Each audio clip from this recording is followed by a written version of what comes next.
அண்ணாமலை அவர்கள் எந்த தொகுதியில் நிற்க போகிறாங்க அப்படிங்கிற செய்தி வந்து கிடைச்சிருக்கு. அதாவது அண்ணாமலை அவர்கள் வந்து 2024 நாடாளுமன்ற தேர்தலில் முக்கிய ரோல் வந்து ப்ளே பண்ணாங்க. சொல்லப்போனால் வந்து பிஜேபி 2024 நாடாளுமன்ற தேர்தலில் இவ்வளவு அதிகமான வாக்கு சதவீதம் பெற்றதற்கான மிக முக்கியமான காரணமே அண்ணாமலை அவர்கள் தான். அண்ணாமலை அவர்களோட யாத்திரை தான் வந்து இந்த அளவுக்கு பிஜேபிக்கு வாக்கு சதவீதம் கிடைத்ததற்கான காரணம். ஸோ இந்த டைம் வந்து பிஜேபி என்ன முடிவு பண்ணியிருக்காங்கன்னா, அதிமுக கிட்ட இருந்து 40 தொகுதி எப்படியாவது பெற்றுவிட வேண்டும் அப்படிங்கிற விஷயத்தில் ரொம்ப தெளிவாக வந்து இருக்காங்க. அது மட்டும் இல்லாமல் அமித்ஷா அவர்கள் ஆல்ரெடி வந்து சொல்லியிருந்தாங்க. ஸோ வந்து நாம் வந்து போன டைம் வந்து எந்தெந்த தொகுதியில் அதிகமான வாக்கு சதவீதம் வாங்கணுமோ, மக்கள் வந்து மாற்றத்தை எங்கே அதிகமாக விரும்புகிறார்களோ அந்த தொகுதியை நம்ம கேட்டு வாங்க வேண்டும் அப்படிங்கிற முடிவில் பிஜேபி ரொம்ப தெளிவாக வந்து இருக்கு.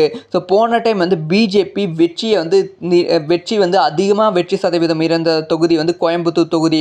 ஸோ கோயம்புத்தூர் தொகுதியில் இந்த டைம் வந்து அண்ணாமலை அவர்களை வேட்பாளராக நிற்க வைக்கலாம் அப்படிங்கிற பிளானில் வந்து இருக்காங்க. இதுக்கான அறிவிப்பு வந்து இன்னும் வந்து ஒரு மாதத்துக்குள் வந்து வெளியிடுவதற்கான வாய்ப்புகள் இருக்கு. அப்படி ஒரு மாதத்துக்குள் வெளியானால் கோயம்புத்தூர்ல இருந்து அண்ணாமலை அவர்கள் பிரச்சாரத்தை வந்து ஸ்டார்ட் பண்ணிடுவாங்க. அண்ணாமலை அவர்களுக்கு கோயம்புத்தூர்ல மிகப்பெரிய பவர் வந்து இருப்பதால் கண்டிப்பாக அண்ணாமலை அவர்கள் வெற்றி பெறுவதற்கான வாய்ப்புகள் ரொம்ப அதிகம். சொன்னீங்க சொல்லுங்கள், அண்ணாமலை அவர்கள் கோயம்புத்தூரில் வெற்றி பெறுவாரா மாட்டாரான்னு?